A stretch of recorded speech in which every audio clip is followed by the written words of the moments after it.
자, 안녕하세요. 안녕하세요. 반갑습니다. 지금 이번 학기 올해 첫 신입생들이신가? 네. 그럼 일단 축하드려야지. 축하합니다. 저는 사실은 원래 이 충북대학교 소속이 아니라 여기 서울에 있는 숙대에서 꽤 오랫동안 연구교수로 재직하고 있는데, 어쩌다 보니까 2015년부터 뭐 일주일에 한 번씩 여기 내려와서 강의를 하다가 보니까 이렇게 됐어요. 네. 그래서 어쨌든 요지는 꽤 오래 충북대학에 이제 강의를 오기 시작했다면 할까. 충북대학교 참 좋은 학교라고 그냥 사탕발림이 아니라 참 좋은 학교라는 생각을 가슴으로 느끼게 됐어요. 그래서 여러분들이 입학을 하게 되신 걸 참 진심으로 축하드린다는 말씀을 드리는 겁니다. 가을에 특히 물론 충북대학의 좋은 점이 여러 가지가 있긴 하지만 이 학생 구성원들이라든가 참 좋은 구성원들로 되어 있는 것 같고, 학생들이 또 한 가지 참 좋은 점은 가을이 너무 이뻐요. 가을의 캠퍼스가 감탄을 할 정도로 야 여기 참. 그래서 시간적 마음적 여유만 있으면 참 마음껏 캠퍼스 단풍이 너무 멋있는 거라. 그래서 어쨌든 참 잘 오셨어요. 그래서 가만히 있어봐라.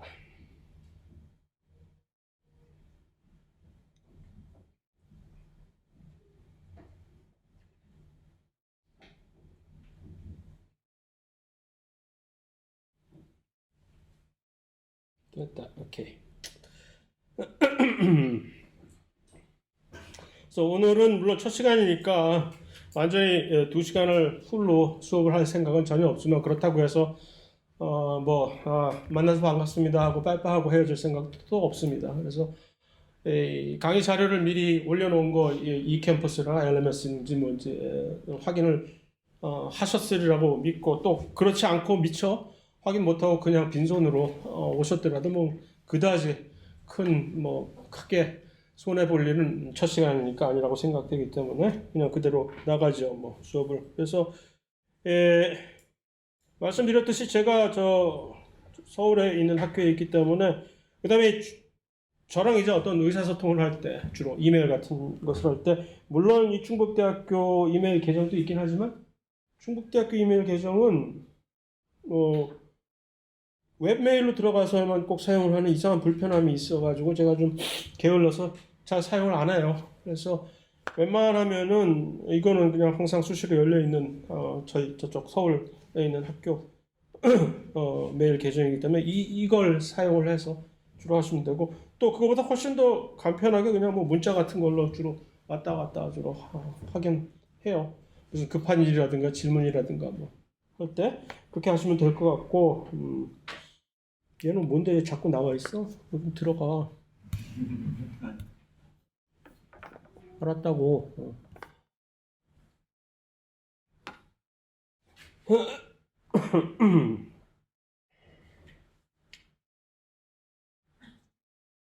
그래서 이미 이 캠퍼스에 새로운 이름이 자꾸 까먹는다. 나이가 들어서 LMS?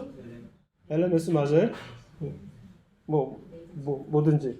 그래서 거기 보시면 이렇게 강의 요약 파일을 이제 주기적으로 진도가 나갈 때마다 맞춰서 올려놓게 될 것이고, 또 지금 요거 하려고 녹화 동영상 올리려고 그러니까 수업을 근본적으로 녹화를 하게 되는 거죠. 그래서 유튜브 계정으로 제 개인 계정이 있기 때문에 이 유튜브 계정 한 지도 꽤 오래, 2010년부터 사실은 유튜브 이거 사용한 꽤 얼리 어답터인데, 그렇다고 해서 무슨 거기에 광고를 넣는다든가 구독자 수도 얼마 안 되는데 광고 넣어봤자 팔리기만 하지. 그래서 광고 같은 거 전혀 없이 그냥 왜냐하면 수업을 놓치는 수도 있으니까 수업을 놓쳤을 땐 어찌하오리까 할 때 녹화된 걸 보고 따라오면 되지라는 생각으로 올리게 된 겁니다. 그러니까 뭐 역지사지로 생각을 해보면 제가 대학 다닐 때 수업을 워낙 잘 안 들어가 버릇 해가지고서 시험 때마다 상당히 곤혹스러운, 시험을 일단 언제 보는지도 모르고 어디서 보는지도 잘 모르고 수업을 안 들어가 봤으니 알게 뭐야. 옛날에는 무슨 뭐 강의 계획서 그런 거 없어요. 그다음에 뭐 시험을 언제 어디서 본다 그런 거 공지도 안 해줘요. 교수님들이. 수업을 들어가야만 알지. 그래서 그런 경험이, 개인적인 쓰라린 경험 때문에 수업을 물론 그렇다고 들어오지 말라고 막 이렇게 권장하는 건 절대 아니고, 다만 혹시 여러 가지 피치 못할 사정 때문에 수업을 못 들을 수도 있다라는 것은, 아니 어떻게 매번 수업을 꼬박꼬박 들어와? 못 들어오지 그건. 사람이. 그래서 그럴 경우에 이런 것을 활용할 그런 취지에서 유튜브를 개설을 한 거예요. 그래서 다시 말해서 이 유튜브 동영상에 올려놓는 그것은 구독, 좋아요는 전혀 영상 제작에 도움이 되지 않기 때문에 뭐 구독, 좋아요 누르는 어떤 심리적 부담을 느낄 거 없이 그냥 사용하시고 가시면 됩니다. 그다음에 다른 무슨 고지사항이 있을 때는 공지사항란에 이렇게 이 캠퍼스로 올리면 될 것이고, 그래서 교과서는 이것을 사용한다고 돼 있고, 그래서 근데 문제는 이제 교과서를 가지고 책을 펼쳐갖고 교과서를 읽어가면서 수업을 하는 방식이 아니기 때문에, 우리 엄마가 또 전화를 하실까? 아, 미치겠네. 잠깐만요. 왜 엄마? 왜?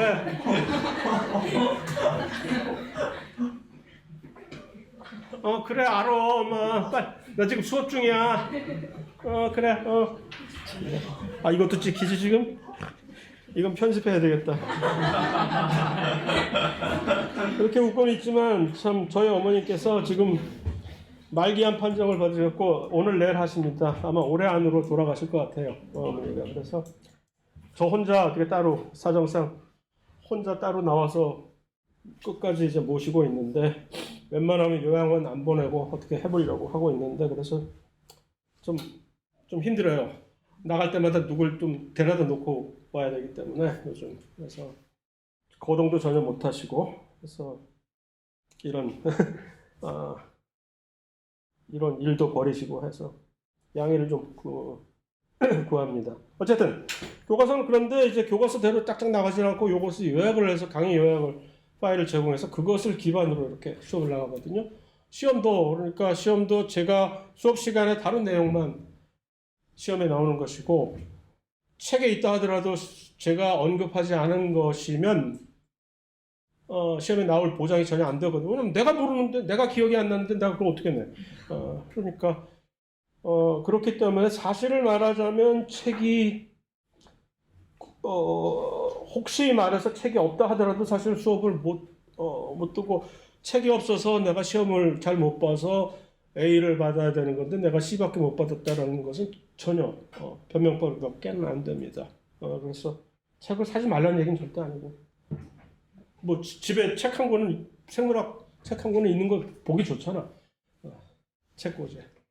아니 왜냐면 그거보다 조금 더 강력하게, 예년에는 그거보다 조금 더 강력하게 얘기를 해왔더니 갑자기 작년에 수업 끝나자마자 출판사에서 전화가 오더니 나한테, 교수님 학생들한테 책 사지 말라고 그러셨다면서요. 아니요, 그런 적 없는데요. 사실은 거의 그랬거든, 거의. 그래서 그러면 안 되겠구나 이제. 그래서 저는 책 사지 말라는 소리 절대 한 적 없습니다. 그래서 다만 책은 물론 도움이 되지. 다만 책 가지고 열심히 공부를 했는데 왜 시험을 봤는데 난 이거밖에 점수를 못 받았냐라는 것은 책대로가 아니라 제 수업 기반으로 수업을 이제 시험 진행되기 때문에 그렇습니다. 그래서 물론 책은 하나의 기본 베이스 캠프로서 뭘 잘 모를 때 그 책을 찾아서 이렇게 찾아보는 것이 도움이 되긴 하지만 요즘 같은 세상에서는 굳이 책 없이도 아무 데서나 검색 10초 검색이면 모든 게 끝나는 세상이기 때문에 사실은 점점 더 책이라는 게 그러니까 출판사들도 좀 이제 변해야지. 옛날처럼 책을 하는 게 아니라 뭐 다른 길을 모색을 해야 된다고 생각이 됩니다. 세상이 변하는데 자꾸 아니 챗GPT를 가지고 시험을 보는 세상에 어떻게 그래서 그렇다는 얘기고 수업은 뭐 이런다는 얘기고 시험은 중간고사, 기말고사 한 번씩. 근데 실험이 이제 실험을 이번 학기엔 여러분들한테 좀 불행한 소식이 될 수도 있으나 여태까지 한 번도 제가 거의 10년에 가깝게 한 번도 실험을 제가 관여해 본 적은 없는데 실험은 언제나 대학원 조교 선생님들한테 맡기고 일임하고 저는 이론 강의만 했었는데 점점 학교에서 이제 작년부터 대학원생이 점점 부족해지니까 그래서 실험 조교를 충당하는 이게 사실 힘들어서 대학원을 안 와요. 요새 이제 사실 굳이 와서 별 낙이 없는데 이공계 대학원 와서 뭐하게 연금이나 깎이고 그래서 그래서 어떻게든 실험도 같이 맡아야 된다고 자꾸 압력을 주셔서 할 수 없이 한번 처음으로 실험까지 맡게 됐어요. 그래서 내일 실험 시간에 제 얼굴을 또 보게 될 겁니다. 어쨌든 그래서 실험은 이제 전체 30%이고 총 이제 그레이드를 매길 때 그다음에 이 이론 강의는 70%를 해서 전체 총점 100점 만점으로 성적이 이제 환산이 되게 됩니다. 그런데 이제 이론 강의에서는 두 번 시험을 보게 되는데 둘 다 시험의 방식은 이렇게 찍는 거 여러 개 찍는 거에다가 주관식 쓰는 거 몇 개 이렇게 됩니다. 그런데 이게 문제가 제가 갑자기 헷가닥하면 시험이 이론 형식이 될 수도 있습니다. 그래서 이론 형식이 왜 두려운 무서운 방식이냐면 집에 있는 거 다 가져와 하는 시험이 되거든요. 네가 갖고 있으니까 다 가져와. 인터넷도 다 가져와. 뭐 인터넷 검색도 다 돼. 뭐 하고 그러면 이제 막 난리가 나는 거지. 그래서 왜 난리가 나냐면 그거 믿고 딱 이제 뭐 인터넷 검색하면 되지 하고 들어왔다가 이제 벙찌게 되는 거지. 인터넷 검색까지 허용을 하게 되는 시험 문제라면은 조금 검색해서 답을 쓸 수 있게 곧바로 쓸 수 있는 문제는 사실 내면 안 될 거 아니에요. 그러니까 굳이 그게 뭐 여러분들한테 항상 언제나 축복은 아닌 것이니까. 근데 그건 봐가면서 이런 적도 있고 그러지 않은 적도 있어요. 왔다 갔다 했는데. 그러니까 개인적으로 좀 이상적인 수업 시스템이다 하면 저는 이런 오픈북, 인터넷 검색까지 다 허용이 되는 학생 수도 이 정도 아늑하게 이 강의실에서 사실 오픈북 검색까지 하는 오픈북 아주 최적인데 사실. 그럼 이제 노트북이니 뭐니 뭐 집에서 있는 거 없는 거 다 갖고 와가지고서 딱 놓고 셋업 세팅하고서 막 시험을 보게 되는 거지 이제. 좋긴 한데 왜 좋으냐면 그러면 이제 진짜로 여러분들의 진짜 이 트루 컬러를 보일 수 있게 되는 거지. 무조건 달달달달달달 외워가지고서 딱 머리에 들은 거 아이고 흘릴라 하고 들어와서 딱 앉아갖고서 쓰는 그런 시험 방식이 아니라 대충 개념만 잡고 있다가 그거 어디 가서 어떻게 찾으면 돼라는 거 알고 있다가 뭔가 누군가가 훅 들어오면 이렇게 물으면 거기에 대해서 이것을 답하려면 뭐를 찾아보면 될 것 같다라는 그런 방식으로 답을 할 수 있으니까 좋지. 그게 진짜로 현대 제대로 된 실력이라고 생각은 하는데 지금 방식의 시험은 진짜 옛날 16세기에 그 지식의 접근성이 완전히 제한되어 있던 시절에 글을 읽을 줄 아는 사람들 옛날에 성직자 또는 대학 교수 대표적으로 글을 읽을 줄 아는 사람들만이 지식에 접근을 해가지고서 그거를 무기화해가지고서 글 모르는 지식에 접근을 할 수 없었던 사람들한테 이제 갑질을 하던 옛날 그런 시대에 그거를 계속 답습을 하고 있잖아요. 똑같이. 그러니까 와서 아무리 무슨 뭐 창의적인 문제를 낸다 하지만 기본적으로 일단 머릿속에 외워야 뭘 알고 있어야 이게 되는 그런 방식의 시험인데, 근데 요즘은 사실은 세상이 많이 바뀌었잖아요. 그런 것을 요구하는, 그런 지식을 요구하는 세상이 아니라 주식은 이제 정보는 온 세계에 차고 넘치잖아, 어디 가든지. 다만 그 정보를 어떻게, 얼마나 필요한 정보를 적재적소에서 효율적으로 찾아서 활용을 할 줄 아는지, 그거를 사실은 습득을 해야 되기 때문에 이게 사실은 제대로 된 시험 방식이란 말이에요. 이렇게 묻는 거. 굳이 내가 좀 더 많이 외운다고 그게 좀 실력이야? 그거 아니잖아. 그런데 문제는 현실에 있어서는 이런 식으로 시험 문제를 내면 가장 언제나 부딪히는 문제는 똑같은 답이 항상 한 몇 개가 나와. 그러니까 찍는 문제 말고 이런 주관식 문제를 내면은 토시 하나 안 틀린 문장이 똑같은 답이 몇 개가 같이 딱 보인단 말이지. 야, 이거 뭐지? 왜 얘네들은 아니 일랑서상 텔레파시가 있나? 그게 아니라 사실은 일부는 나의 책임이고 곧바로 그러니까 뭘 검색을 했을 때 곧바로 검색한 그걸 그대로 복구할 수 있는 그런 문제를 냈었다는 얘기지. 그걸 뭔가 바꾸지 않고 그대로 따다가 쓸 수 있는 문제를 냈던가, 아니면 자기들끼리 뭔가 집단지성을 활용해서 자기들끼리 뭔가 인터넷이 되고 하니까 서로 간에 소통이 있었을 수도 있다는, 야야 이거 답 뭐야 뭐 하고 서로 카톡을 통해 가지고 서로 교신을 한다든가. 그거는 가능성이 좀 적어요, 사실. 아무리 처음에 이런 식으로 시험 본다고 하니까 여기 말고 제 숙대에서 그 그룹의 환경에서는 훨씬 더 그 학생들이 학점에 훨씬 민감해요.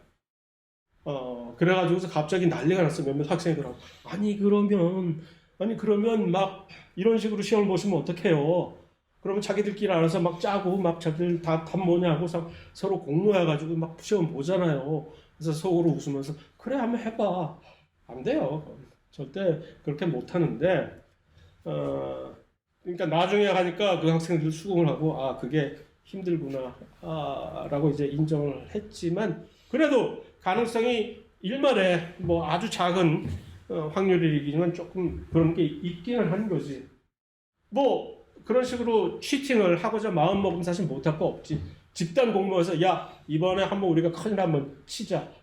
그러고서 반에서 야 우리 공모해가지고 한번 시험을 보자 하면 할 수도 있으나 그 후과가 그다지 유리하지 않다는 것은 여러분도 알 테니까 그건 별로 큰 걱정은 안 했는데, 어쨌든 그래서 이제 그러한 단점에도 불구하고 장점이 훨씬 더 개인적으로 크기 때문에 웬만하면 오픈북 형식으로 이제 나의 마음이 그쪽으로 이제 향하게 될 가능성이 높긴 하지만, 어쨌든 그때 가서 너무 늦지 않게 알려드리겠습니다. 시험은 어떤 방식으로 볼 것인지. 그래서 일단 잠정적으로 시험은 요날과 요날에 그러니까 23일과 여러분들에게서는 11일 날 중간고사, 기말고사를 보기로 일단은 이런 식으로 정해놨으나, 이건 물론 사정에 의해서 변할 수는 있어요. 하지만 최소한 현재로선 이렇게 계획을 하고 있습니다.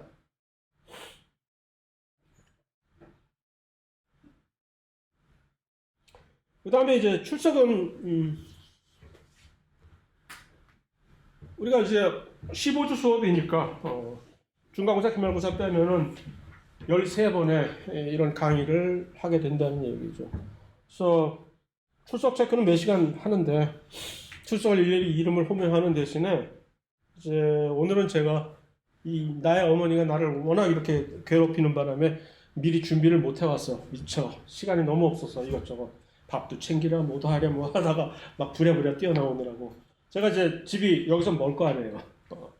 그래서 그러나 어쨌든 다음 시간부터는 이런 작은 이 종이를 준비해 옵니다. 그래서 미리 이렇게 저기 놔두거나 해서, 그럼 이 출석 용지라고 하는 여기다가 자기 이름을 써서 나갈 때 개인적으로 한 사람당 하나씩 이렇게 제출을 하고, 이거 내 친구 것도 같이 내요. 그런 거 안 받아. 1인 1표라고 받아가는데, 출석을 빡세게 이런 식으로 체크를 하겠다고 하는 게 아니라, 목적이. 그게 아니라, 그러니까 이름 분명히 있어야죠. 그 다음에 여기 이 클래스에 이름이 동명이인이 있을 경우에는 학번도 같이 있어야 내가 누가 누군지 구분할 수 있겠지. 그러나 좀 더 중요한 것은 이겁니다.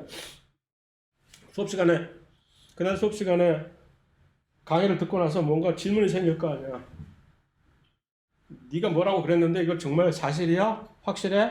실화냐? 하고 묻는다든가, 아니면 뭐라고 얘기했는데 내가 알기로는 내가 어디서 주워 듣기에는 이런다는데 한번 다시 확인 좀 해주실래요? 라든가, 또는 어쨌든 질문 하나. 근데 그 질문은 수업과 관련이 된 것이 아니라도 좋아요, 사실. 사람의 사고의 흐름은 자유롭게 어디로 흘러갈지 모르는 거 아니야, 갑자기 나는 여기서 무슨 광합성을 얘기하고 있었는데 갑자기 뜬금없이 줄기세포가 갑자기 생각이 났어. 그러면 줄기세포라고, 그러니까 이 생명과학 쪽에 관련이 되는 모든 질문, 뭐든지 내가 뭘 다 알아서? 아니지, 내가 뭘 다 알아. 그러나 최소한 나는 어떤 질문이 특별하면 최소한 어디 찾아보면 그거 알 수 있는 최소한 알지. 그러니까 질문을 적어내시라는 겁니다. 그래서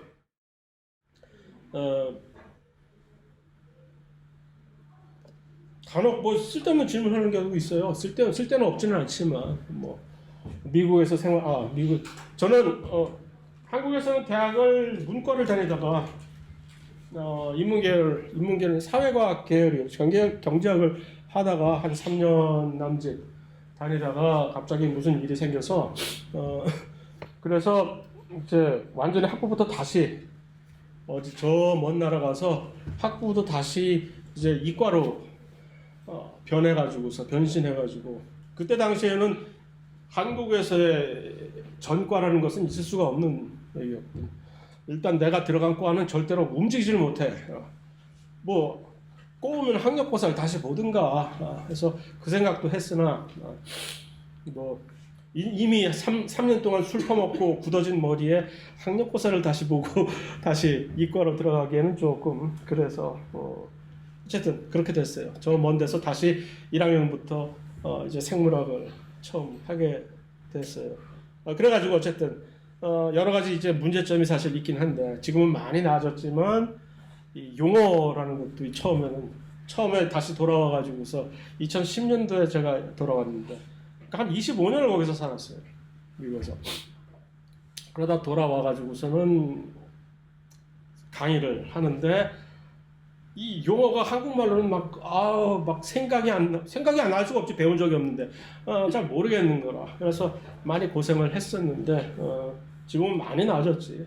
그래서 그러나 아직도 조금 어떨 때는 이게 이 굳어버린 머리가 참 웃긴 게, 이 원래 배운 옛날에 그 영어로 배운 그것은 금방 기억을 하고 있는데, 그것을 한국말로 바꾼 이제 번역된 그 언어도 물론 학습은 하지.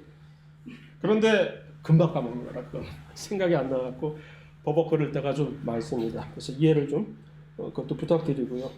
그래가지고 어떤 그런 질문도 미국에서 있을 때 인종차별 당하신 적 없어요? 그런 질문.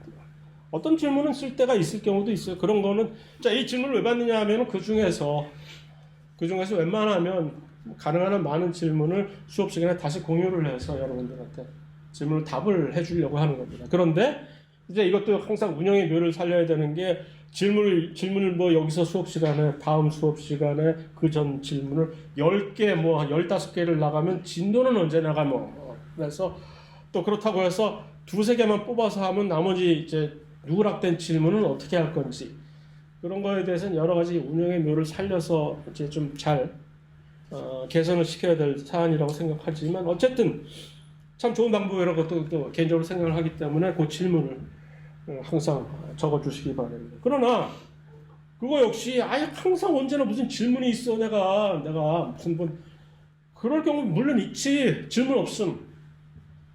뭐 전혀 오늘 수업도 내용도 전혀 감흥이 없고 지루하고 질문도 없고 그럴 경우는 어떻게 하느냐? 그림이라도 좀 그려라. 그림으로 여러분들의 그걸 영어로 frustration이라고 그러는데 한국말로 정확하게 뭐라고 해야 되지? 여러분들의 그 불만을 너 왜 수업이 그따위야? 전혀 재미가 없어라는 걸 표현을 하시든가 아니면 뭐 또 다른 질문은 없으나 그날 수업에 가장 인상 깊었던 어떤 뭐 그림 그거를 따라서 그려본다든가 그것도 하나의 내가 오늘 도대체 이 비싼 등록금 내고 와서 앉았는데 도대체 오늘 얻어가는 게 도대체 뭐야? 그림이라도 하나 그릴 줄 안다면 그나마 내가 이 정도는 조금 그래도 저 인간의 저 지루한 강의 고역 속에서 이거 하나는 얻어갔다라고 스스로 하나 자위를 할 수 있는 사안이기 때문에 그래서 이걸 부탁드립니다. 그래서 출석 관리는 그런 식으로 할 예정입니다. 그래서 그럼 어떻게 환산을 시킬 거냐면은 그 출석정에 한번 낼 때마다 1점이 출석 점수 1점. 근데 이제 출석 점수의 총합은 사실 10점 만점이에요. 그러니까 대충 계산이 되죠. 어떤 식으로 이게 될지. 그러니까 오늘 그냥 얘를 일단 공짜지. 출석 1점 오늘. 그다음에 중간고사, 기말고사 둘 다 최소한 시험은 볼 테니까 1점씩은 3점이 그냥 공짜로 되는 거지. 그럼 나머지 수업 시간에 7번만 내면 된다는 7번만 내면 10점 만점이 된다는 얘기네. 그 얘기예요. 수업을 절대 오지 말라는 얘기 절대 아닙니다.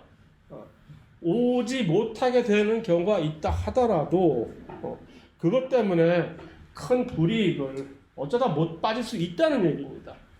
그 수업을 어쩌다 빠졌다고 해서 간혹가다 어떨 때 보면은 그런 경우도 있어요. 시험 점수를 이것도 역시 충북대 학생들의 얘기는 아닙니다만은 시험 점수 보면 나중에 가서 나 뭐 이거밖에 못 맞았어요. 네가 시험 못 봤으니까 이거 뭐 출석 매번 꼭 하고 출석 매번 했는데 뭐 어쩌라고 출석했어 그래. 근데 또는 어떤 경우는 또 더더군다나 더 웃긴 거는 그런 경우도 있어요.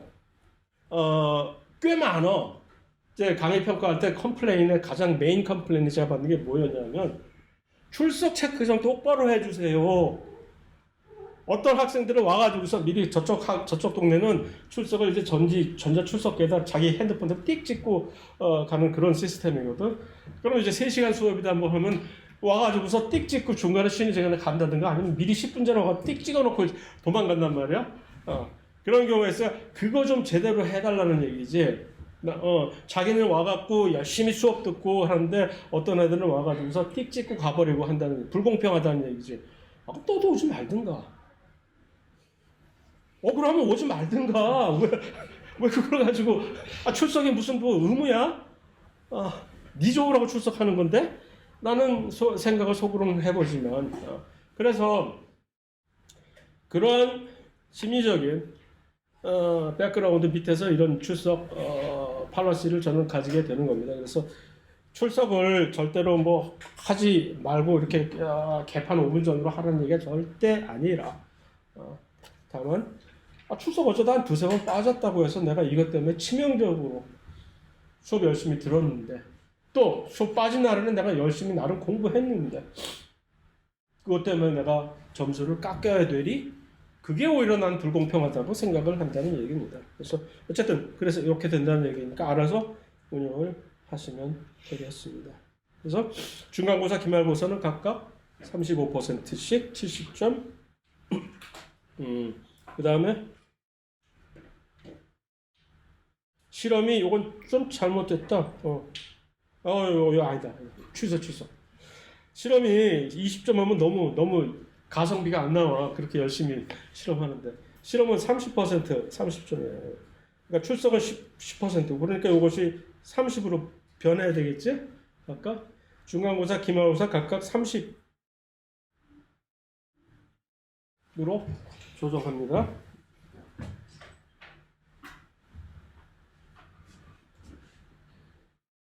그래도 앉아서 70, 60. 됐다. 오케이. 그 다음에 이제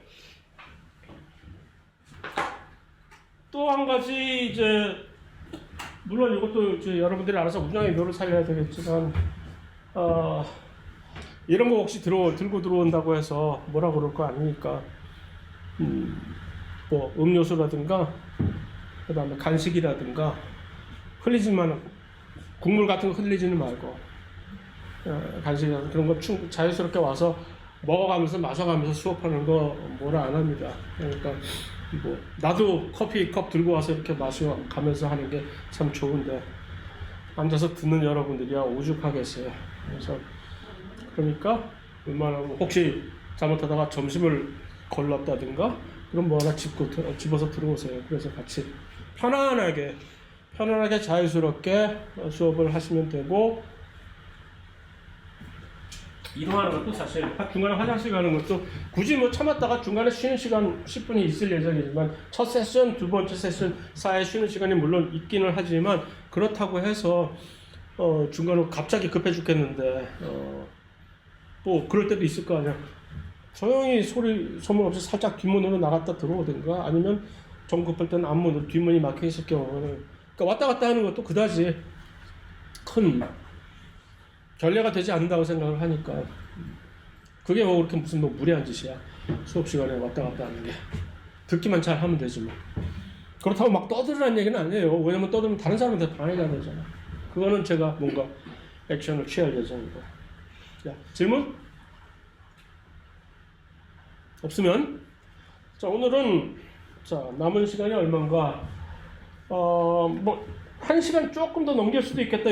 벌써 이 뭐 괜히 쓸데없는 이 얘기하다 보니까 벌써 40분이나 됐으니까 그래서 조금만 더 1시간이 지났더라도 어쩌면 조금만 양해해주고 조금 더 길게 할 수도 있습니다. 오늘은 하지만 일단 이거를 한번 최소한 이거 하나만 요 그림 하나만 이해를 하고 넘어갑시다. 여러분들 물론 강의 자료 다 있는 얘기지만 이 강의 자료에 있는 거 전부 다 일장에서 전부 다 하겠다는 얘기는 절대 아니고 그 중에서 몇 개 중요한 핵심만 발췌를 해서 할 생각인데 특히 그 중에서 중요하다고 생각이 되는 사안 하나가 이거입니다. 생명의 언제나 생명과학, 공수 생물학의 제일 첫 단원에서는 요거를 가지고 제일 이제 화두를 열기 시작하는데 생명체의 공통적인 특성이다 그래가지고 보면 어느 버전의 교과서든 열어보면은 한 7, 8가지에 또는 어떤 책은 6개. 그러니까 이게 그 각 전문가들 사이에서도 그게 완전히 100% 일치하고 있지는 않다는 얘기지만 어쨌든 대충 가장 공통 분모를 가장 일반적인 보편적인 것을 이제 취합을 한다면 7개의 생명의 공통적인 특성들을 주로 많이 논합니다. 그래서 뭐 처음에 무슨 세포는 매우 복잡하고 정교한 구성체로 되어 있다라고 시작을 해가지고 몇 개 있어 이렇게 몇 가지가. 그런데 그러면 일단 1차원적인 측면에서 우리가 그것을 받아들인다면은 일단 짜증나 왜 맨날 뭐든지 생명책은 교과서는 열 때마다 여기서부터 시작을 해가지고 무슨 공통적인 특성 뭐 누가 뭐 안물안금 그래서 그걸 왜 꼭 우리가 알아야 돼? 이거 다 일일이 다 외워야 돼? 라고 짜증을 낼 수도 있으나 그럼 이렇게 한번 생각을 해보자는 얘기죠. 공통적인 특성은 근데 이게 첫 번째 보통 나오는 복잡하고 정교한 구성이라는 것이 생명의 공통적인 특성입니다.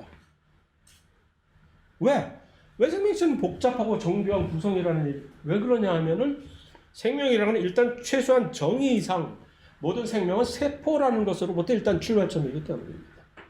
그러니까 바이러스가 아무리 복잡하고 정교하고 무시무시하고 막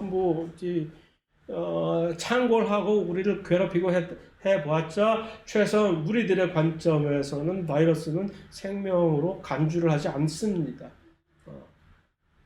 바이러스 입장에서는 니들이 나를 인정을 하건 안 말건 나는 너를 죽이면 될 뿐이고 라고 할지 모르겠으나 어쨌든 최소한 우리의 데피니션 상으로는 바이러스는 살아있는 생명체가 아닙니다. 좋기도 하겠다. 살아있지도 않은 생명체도 아닌 거한테 맨날 당하고 좋기도 하겠다만은 어쨌든 왜? 일단 우리는 세포라는 것을 왜냐면 바이러스는 세포라는 것으로 되어 있지 않기 때문에 아무리 복잡하고 정교하게 보여도 최소한 그들은 세포가 없어요. 세포. 그들의 구성단위. 다만 다른 모든 생명체들 우리가 인정하는 다른 모든 생명체들은 세포라는 것을 기본으로 하고 있기 때문에 일단 여기서부터 출발점이 되는 거기 때문에 그런데 그 세포는 알고 보면 아무리 간단한 세포라도 아무리 간단한 우리가 막 무시해 마지 않는 무슨 대장균 또는 아메바 그런 아주 저 아래 동네 세포라고 우리가 무시하는 그런 세포도 들여다보면 너무나 복잡하고 참 정교한 구성으로 되어 있기 때문에 이거를 이제 처음부터 모든 생명체는 다 이렇게 되어 있다라는 것을 파악하기 위해서 되어 있는 것이죠. 그런데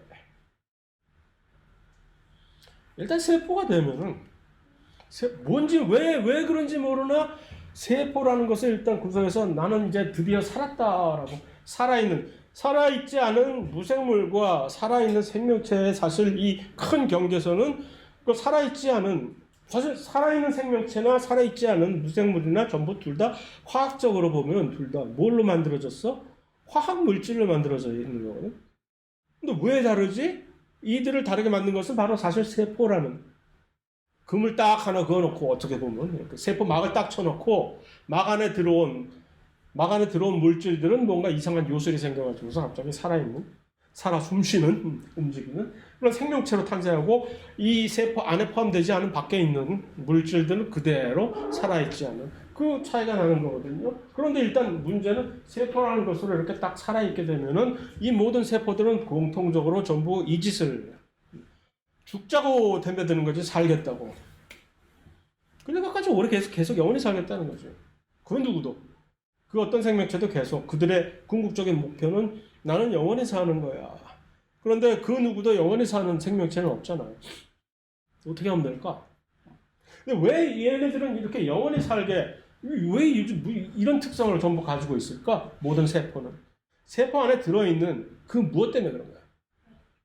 핵 안에 들어있는 유전자. 사실 핵은 대장균 따위에게서는 핵은 없잖아요.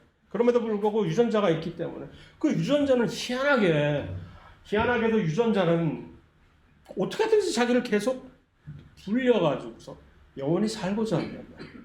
근데 이 유전자가 그러니까 일종의 유전자의 살아있는 생명체는 어쩌면 유전자의 일종의 좀비라고 얘기를 할 수도 있을 정도로 유전자의 지시대로 그냥 살고 있을 뿐인데 그 유전자는 우리에게 뭐라고 지시를 하냐면 너는 영원히 살아야 된다라고. 그래서 그럼 우리는 그냥 태어날 때부터 그렇게 살고 싶어하는 것을 우리의 본능으로 그냥 받아들이고 어떻게든지 오래 살려고 하는데 현실적인 벽에 오래 못 살게 되니까 어떻게 되지? 대안을 찾아야 되지. 내가 오래 이 영생을 이루지 못하니까 나는 어떻게 하면 될까? 그렇지. 번식을 하는 거예요. 바로 이 유전자 때문에 영생을 하려고 하는데 그 유전자는 못 살아 영원히? 그러면 플랜 B를 가동해라. 너 오래 못 살아? 태어났어? 근데 네가 천년만년 못 산단 말이야? 뭐 할 수 없지 뭐. 계속해서 생식을 해가지고서 이게 일종의 왜 좀비라고 얘기를 하냐면 이 유전자는 그러니까 계속 자기를 복제하고서 다른 껍데기를 바꿔가지고 다른 껍질로 옮겨서 계속 사는 거지. 그러니까 유전자를 싣고 있는 우리의 껍데기인 몸뚱아리는 그냥 그대로 있다가 늙어가지고 노쇠해서 버려질 뿐이지만 그 안에 들어있던 유전자는 그냥 메롱하면서 복제해가지고 새로운 생명체로 옮겨져가지고 계속해서 살고 있는. 그래서 어떻게 보면 이 유전자의 입장에서 보면 우리는 처음에 태초의 생명체가 태어났을 때부터 지금까지 한 35억 년을 말이에요. 35억 년까지는 좀 과하지만 최소한 20억 년은 되겠다. 20억 년이 넘는 세월 동안 영원히 살고 있는 거예요, 사실은. 몸만 바꿔가지고서. 처음에는 원시 생명체, 무슨 세균 비슷한 원시 생명체 DNA로 살다가 어쩌다 보면 조금씩 진화해가지고 계속 이젠 사람의 몸으로 옮겨 와가지고서 사람이 돼가지고 이 유전자는 계속해서 영원히 살고 있는, 어떻게 보면 하나도 억울할 게 없는 거지. 계속 영원히 살고 있으니까. 여러분의 생이 곧 마감된다 할지라도 그렇게 보면 뭐 그렇게 억울할 거 아니네. 내가 죽는 게 아니네. 자, 어쨌든 그렇기 때문에 이 복잡하고 정교한 구성을 가지고 있는 이유는, 지금 제가 이걸 이런 식으로 약간 차원이 다르게 설명하는 이유는, 왜 모든 생명체들한테 요 7가지의 공통적인 특성이 한결같이 발견이 되느냐 하는 것을 이해를 하기 위함입니다. 같이. 그냥 단순히 하나의 팩트로 받아들이라는 얘기가 아니라, 아니 왜 모든 생명체들은 이 7가지의 특성을 하나도 어김없이 그들은 다 가지고 있는 거지? 무슨 이유가 있을 거 아니야? 왜냐하면 그럴 수밖에 없기 때문에. 왜 복잡해? 세포라는 것으로 일단 구성을 해야 되는데 그게 장난이 아니다라는 얘기죠. 세포라는 것을 만들기 위해서는 엄청나게 복잡하고 정교한 어떤 무슨 일을 벌여야 되는 거지. 사실 이 시점이 갑자기 무에서 유를 창조해내는 거는, 아무 어떤 무생물들이, 살아있지도 않은 생명체들이, 너 어디 가?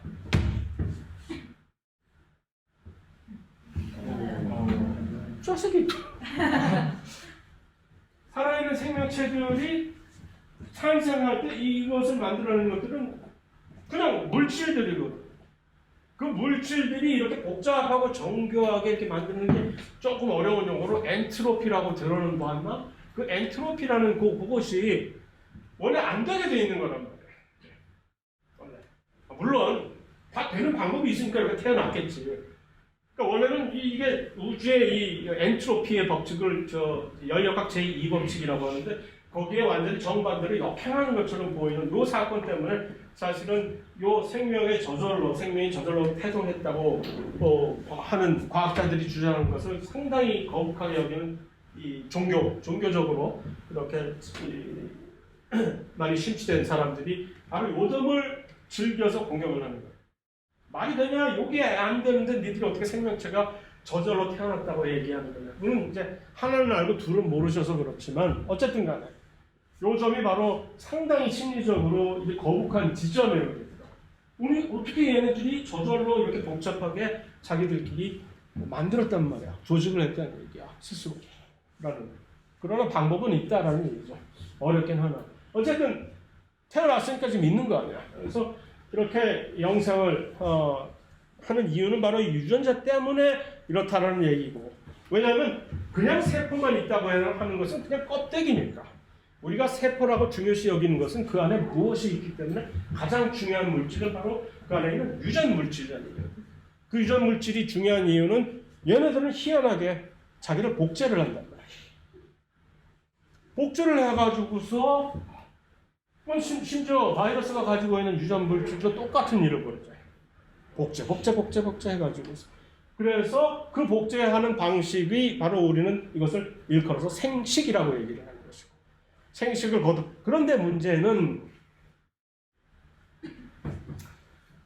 생식을 그냥 하면은 모르겠는데, 생식만 계속하면, 예를 들어서 내가 원래 가지고 있던 이 유전자가 그대로 카피가 떠져서, 그럼 뭐라 그러죠? 조금 유식한 말로 그대로 똑같이 100% 동일하게 나의 유전자가 카피가 떠져가고 딱 만들어진 거. 클론이지, 클론. 그게 바로 클론이에요. 먼저 복제한 거예요. 똑같은 얘기인데 그거를 이제 조금 흔히 유행어로 클론이라고 한단 말이에요. 그럼 클론은 100% 유전적으로 동일하니까 클론 일란성 쌍둥이 같이. 근데 문제는 이렇게 할 때, 생식을 할 때 클론을 만들어내지 않는다는 겁니다. 심지어 그러니까 우리나 이런 유성생식 남녀가 짝을 져가지고서 자손을 낳지만, 심지어 저기 지금 세균처럼, 세균들은 그러지 않잖아요. 그냥 자기가 복제해서 클론으로 만드는. 그럼에도 불구하고 다양성이 생겨. 왜? 요 유전자라는 이놈의 특성은 가만히 내버려둬도 저절로 돌연변이라는 게 생겨나는 것이기 때문에, 유전자는 시간이 지나면 지날수록 그냥 맛이 변하는 거예요. 유전자는 그냥 세월이 지나면 무슨 짓을 안 해도 무슨 일부러 유전자한테 돌연변이를 일으키기 위해서 일부러 열심히 노력을 안 해도 가만히 저절로 내버려둬도 계속 변합니다. 여기. 이것을 우리는 돌연변이라고 하거든. 물론 돌연변이를 가속화시키는 방법이 있지. 빨리 돌연변이 일으키고 싶어? 그럼 해 계속. 이거 하거나 아니면 저기 밖에 나가서 자외선 계속 항상 쬐고 있거나 아니면 원자력 발전소 옆에 가서 그냥 와 하고 막 있던가 그러면 돌연변이를 훨씬 더 빨리 가속화시킬 수 있어요. 하나 굳이 그렇게 안 해도 가만히 내버려둬도 변합니다. 그러면 왜? 이렇게 그러니까 우리는 모두 단군의 자손인데 예를 들어서 근데 왜 이렇게 다 또 틀려? 보면 하나같이 다 틀리잖아. 심지어 일란성 쌍둥이라 그래도 저 부모는 알아본다네 뭐가 틀린지. 그게 이런 식으로 처음에는 처음에 단군의 자손이라는 개념을 왜 갖고 들어왔냐면 바로 이 개념 공통조상이라는 얘기죠. 이 생물학의 진화의 개념의 가장 근본이 되는 왜 이렇게 크게 썼어? 공통조상이라고 하는 이 공통조상에서 생식을 통해 가지고서 자손을 낳고 낳는 이 사이에 분화가 계속된다. 그 분화라는 게 정체가 뭐냐면 근본적으로 그것은 뭐냐면 이런 변이에 의해서 다양성이 그 자손의 돌연변이에 의해서 다양성이 점점 축적이 된다는 얘기죠. 그러니까 처음에는 이 공통조상이 하나의 정말 원시스러운 뭐 살아있는 세포 정도 하나. 그게 35억 년 정도 되니까 갑자기 이렇게 희한 뻑적지근한 이런 생명체로 이렇게 변이를 계속 하는 동안에 뭔가를 계속해서 축적을 해 온 거지. 새로운 거. 이거 좋은데? 한번 더 가져볼까? 하고 이렇게 조금씩 발전을 해 온 개체도 있다는 얘기죠. 물론 그런 변화를 싫어하고 훨씬 더 보수적으로 나는 옛날에 그것을 그대로 전통을 간직할 것이야 라고 끝까지 지키려고 노력해온 그런 자손들은 아직도 세균 뭐 그렇게 살고 있으나 그런 식으로 이렇게 다양성이 늘어났다는 얘기입니다. 그러니까 생명의 공통적인 특성이 진화라는 것이 항상 모든 생명체에 발견이 된다는 얘기죠. 왜? 다양성이 있고 모든 우리의 개인이 같지 않을 때는 일단 이제 문제가 생기게 돼요. 우리가 모두 하나의 클론이라면 우리는 항상 운명 공동체입니다. 어떤 환경이 싹 변하면 우리는 다 같이 그 환경에 똑같은 방식으로 반응해서 다 같이 죽거나 다 같이 그냥 흥하거나 그러나 우리는 전부 이제 이러한 변이 때문에 다양하기 때문에 뭔가 조금 변하면 자연 환경이 변하면은 거기에 반응하는 이 양태가 달라. 그래서 어떤 재수 좋은 하나의 다양성이 있는 변이체는 거기에 어쩌다 보니까 운 좋게 그 특별한 자연 환경에 맞게 적응을 하고 나머지 운이 조금 불행한 그런 개체들은 거기에 대해서 조금 적응을 잘못 선택을 해가지고서 소위 말하는 도태가 되는 거죠. 그래서 그런 자연 선택의 과정을 이들이 전부 거치게 된다는 거죠. 그럼 바로 이게 진화라는 거지. 그래서 이따가 전체 쫙인데 모두를 다 끌고 모두가 전부 똑같이 자손을 막 100% 네가 낳을 수 있으면 다 낳고 이렇게 살면 얼마나 좋을까만은 우리의 자연은 항상 변하고 우리의 자연이 우리에게 가져다 줄 수 있는 하나의 무슨 자원은 항상 한정이 돼 있고 그러니까 거기에 대해서 항상 그 환경에 적응을 하는 과정에서 누구는 좀 더 잘 적응하고 누구는 좀 못 적응하고 이게 왜? 모두가 다르기 때문에 달라지는 거지 사람이 또는 동물이 식물이 이러한 과정을 있어. 그래서 이것을 우리는 자연 선택이라고 어떤 자연이 어떤 특별하게 그때 그 특별한 조건의 환경에서 가장 적합한 그러니까 그 특별한 거기에 적합한 그 어떤 개체가 반드시 항상 가장 월등한 질적으로 가장 월등한 그런 개체는 절대 아닙니다. 항상 운이에요, 운. 그럼에도 불구하고 그런 식으로 이렇게 진행이 되어 왔다는 얘기죠. 그런데 이것은 전체적인 개체가 이런 식으로 흘러 들어갈 수밖에 없다는 얘기입니다. 그러니까 하나의 모든 개체가 이것이 단세포 생물인 세균이 됐든 다세포 생물인 무슨 동식물이 됐든지 간에 모든 생명체들은 이런 식으로 변하기 때문에 다르기 때문에 각자가 이런 자연 선택의 어떤 그 선발 과정에 들어가서 거기서 이제 선택이 돼야만 된다는 얘기인데 이것은 그러니까 서로 왜냐하면 이 문제는 누구나 각 개인이 전부 이거를 하려고 하거든. 어떻게 해서든지 가장 나는 살고 싶어. 이 자연 선택 과정에서 예를 들어서 오늘 당장 네가 선택되지 않아서 죽는다는 얘기는 아니지만 결국에 보면 끝에 가서는 결국은 똑같은 얘기예요. 왜냐면 내가 나의 자손을 나의 옆에 내 친구는 자식을 10명 낳았는데 나는 어쩌다 보니까 뭐 배우자를 찾기도 힘들고 어쩌다 간신히 찾았는데 겨우 1명 꼴랑 나왔네. 그러한 트렌드가 계속 진행되다 보면 나의 유전자는 이 사회에서 요 집단에서 곧 한 3, 4세대 안에 사라져버리는 거예요. 그리고 나중에 하다 보면 계속해서 잘 나가는 그 친구, 나의 친구, 10명씩 자손을 낳던 그 친구의 유전자가 그 자손이 전부 이 집단을 전부 다 따라서 도배를 하게 되는 거죠. 그래서 그런 식으로 되니까 각 개개인은 지금 정신을 바짝 차릴 수밖에 없는 거잖아. 어떻게 하면 나도 살고 싶어. 살아서 나의 유전자를 남기고 싶어. 그러기 위해서는 뭘 해야 돼? 최소한 이거 3개를 해야 돼. 왜냐면 이게 최소한 이거를 하는 게 정말 이거 하지 않으면 살 수가 없거든. 하나의 세포로서. 왜? 대사작용이 뭔데? 이거 안 하면 죽지? 대사작용이 뭡니까? 모든 생명체에서 발생하는 화학 반응을 대사작용이라고 합니다. 그러니까 흔히 쉽게 오늘 나의 대사작용을 활발하게 하고 어쩌고 항상 좋은 말처럼 얘기하잖아요. 그게 뭔데? 대사가 뭔데? 화학 반응이에요. 근데 왜 그걸 활발하게 하는 게 왜 중요한데? 왜냐하면 왜 생명체 안에서는 대사작용을 하느냐를 알아야 되는 거죠. 왜 하느냐? 여기서 에너지입니다. 왜냐하면 이 복잡하고 정교한 구성인 요 세포를 유지하려면 돈이 들어. 그 돈이 뭐예요? 에너지입니다. 에너지를 계속 주입을 하지 않으면 여기서는 살 수가 없는 거거든. 여러모로. 근데 그 에너지를 어떻게 얻을 것이냐?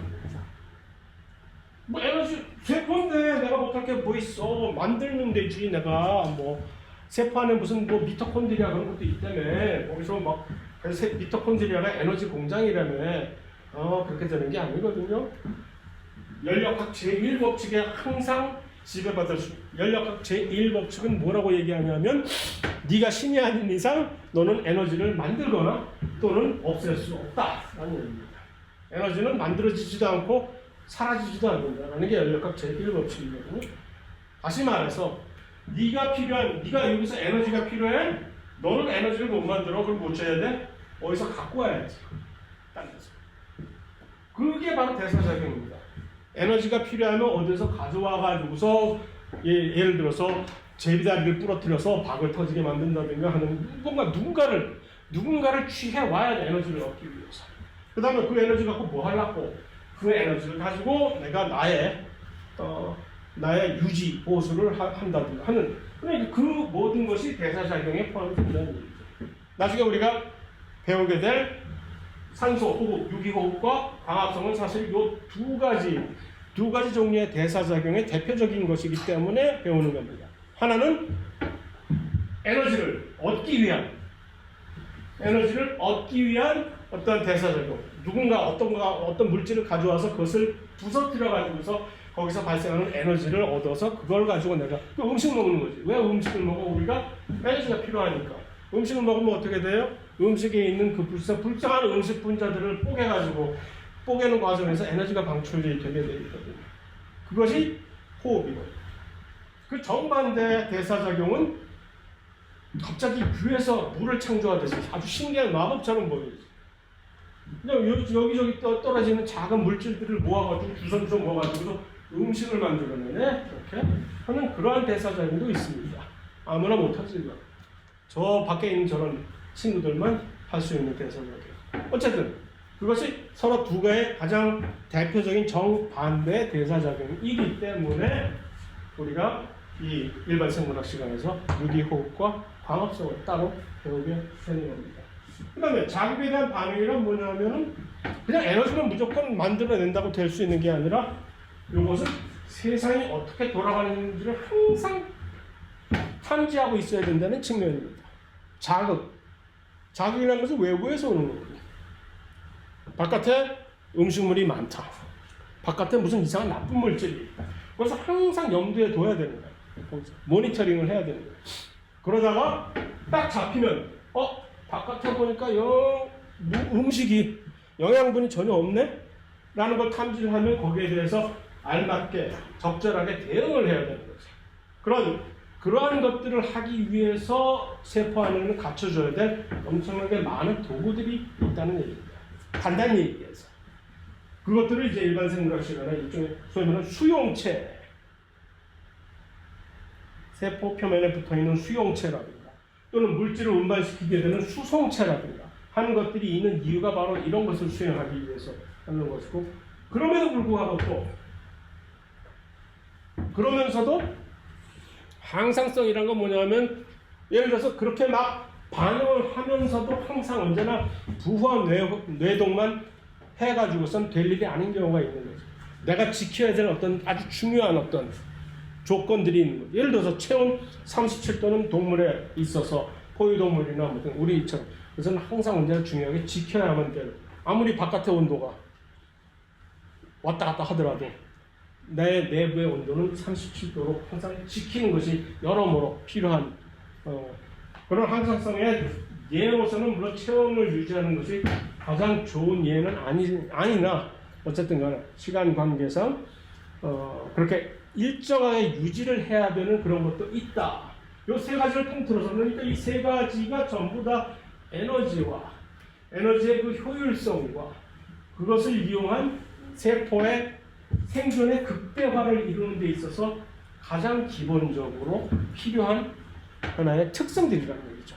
요거 세 개를 셋 중에 하나라도 간과를 해버리면 생명체는 일단 생존 가능성이 확 떨어져 버리게 되는 거죠. 그러니까 지금 우리가 살아 숨쉬고 있는 모든 생명체를 어디서 보든지 간에 이 세 가지는 당연히 다 발견이 되지. 이게 발견이 안 되는 어떤 생명체는 이미 옛날에 굿바이 했으니까. 그래서 이것이 다 이러한 조건들이, 이러한 특성들이 모든 생명체에서 발견이 되는 이유다라고 얘기를 할 수가 있는 거죠. 그러면 이거 세 개를 전부 다 열심히 딱 하면, 숙제를 전부 다 열심히 하면 개인의 적응으로서는 뭐 최상의 충분히 잘하고 있음. 그러면 잘하고 있으면 나 잘하고 있지? 그럼 여기 진입해도 됨? 이거 바로 이 진화를 하는 과정에 내가 하나로 뛰어들어서 최소한 경쟁력이 있게 되는 거죠.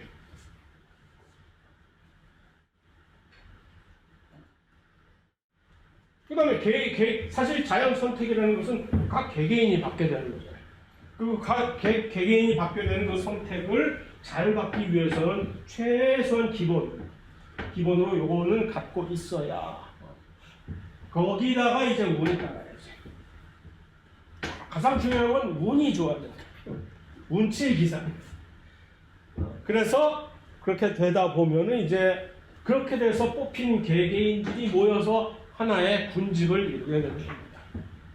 그래서 그럼 하나의 군집이 어떤 하나의 방향성을 가지고 이렇게 진화 또는 진보 또는 뭔가 발전을 하게 되면 우리는 그것을 나중에 후세 사람들은 그것을 진화라고 이제 규정을 하게 되는 거죠.